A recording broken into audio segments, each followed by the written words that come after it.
Okay, so are you ready for this? Yeah, hit me. Today, we're going deep on habits. Nice. I love it. Habits. Yeah, so we're going to dig into this book, Atomic Habits by James Clear.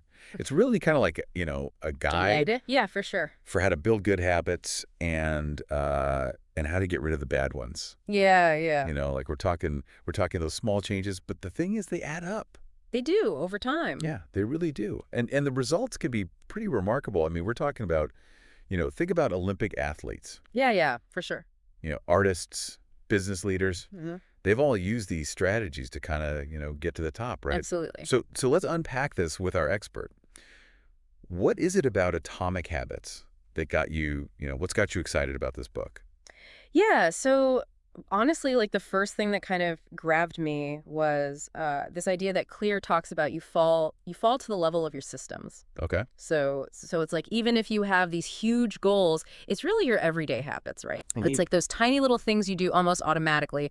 Those are the things that actually determine if you're going to be successful. Okay, so it's not just about like willpower or motivation, Yeah, right? right. It's about having these systems in place. Exactly. Yeah. Exactly. And Clear gives us this really powerful framework for actually building those systems, and he calls them the 4 laws of behavior change. Okay, so it's like a cheat code, right? Exactly. Yeah, it's a cheat code for hacking your habits. Okay, love it.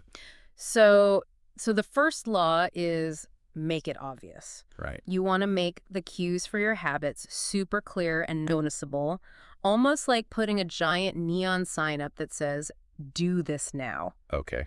So, for example, think about it. If you want to start writing every day, right? Yeah. If your laptop is like tucked away in a drawer somewhere, chances are you're probably not going to do it. Yeah, probably not. But if it's sitting out on your desk, Right. open to a fresh document, Oh, yeah. it's like a signal to your brain. All right, time to write. Okay, yeah, you're making it obvious. Right. You're making those cues, like you said, like those cues for your habits are just, they're right there in your face. Right in your face. That makes a lot of sense. Yeah. But what about actually wanting to do it, right? Like, how do you get yourself to actually want to do the habit in the first place? Yeah, that's a great question. So that's where the second law comes in, and that's make it attractive. Okay. So this law is all about tapping into our brain's reward system. We all love that little hit of dopamine we get when we do something we enjoy. Oh, yeah. Right. So it's about linking your habit to something you already love doing. Like, let's say you want to start listening to a new podcast. Yeah. Well, pair it with your morning coffee routine, Oh. something you already enjoy doing. Okay. So you start to associate that good feeling with the new habit. Oh, so you're tricking your brain. Exactly. You're tricking your brain into like associating it with something you already find pleasurable. That's really cool. Yeah. But then, what about when it gets hard, Uh-huh. right? Yeah. Like, how do you keep going? Yeah. I think we all know that feeling when you start something new. Oh, yeah. You're all motivated. You've got the energy. Yeah, you got the energy, and then it gets tough. Yeah. What do you do then? You hit that wall. So that's where the third law comes in. Okay. Make it easy.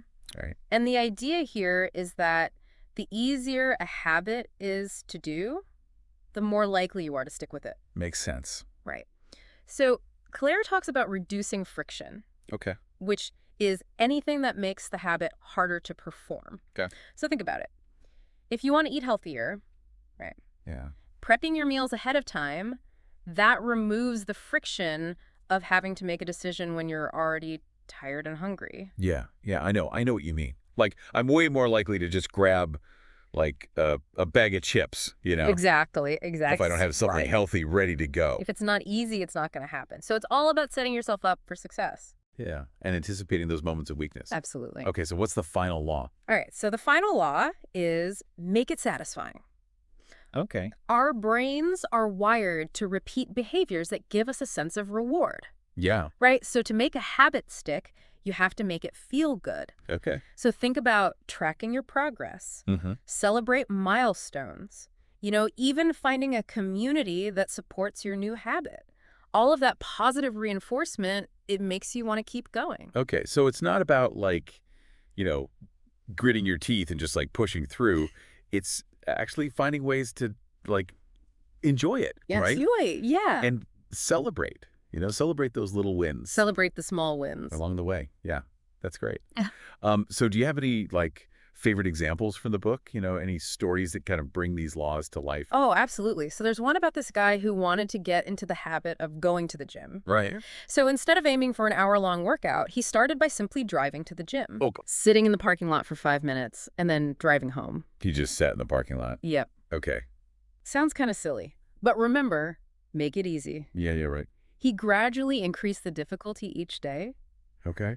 From just walking into the gym to actually working out by starting ridiculously small. Yeah. He made it super easy to stick to. Wow.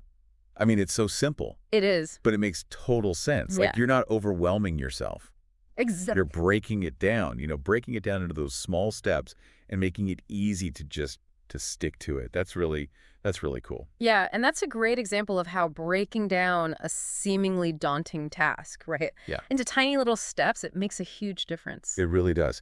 So the key takeaway here, I mean, it sounds like building those lasting habits, it's about consistency over intensity. Absolutely. Consistency is key. Yeah. It's those small changes, Yeah. But you do them repeatedly. Yeah. And over time, that's what leads to those big results we were talking about. Exactly. So let's bring this home for our listeners. Everyone listening right now, think about one small habit that you want to change. Maybe it's starting something new. Yeah. Maybe it's breaking an old pattern, like whatever it is. And then think about how you can apply those 4 laws. Can you make it more obvious, more attractive, easier, and more satisfying? I love it. And remember, you don't have to overhaul your life overnight. Take it slow. Yeah, just pick one thing. One small habit. Yeah, and experiment. See what works. See what works. So if even these small changes can make a difference over time, They really can. what's something that you could start today? Like a tiny little action that maybe, just maybe, could change your life. Yeah, that's the question. Think about it. All right, that's it for a deep dive today. Thanks for listening. See you next time. Bye. Bye.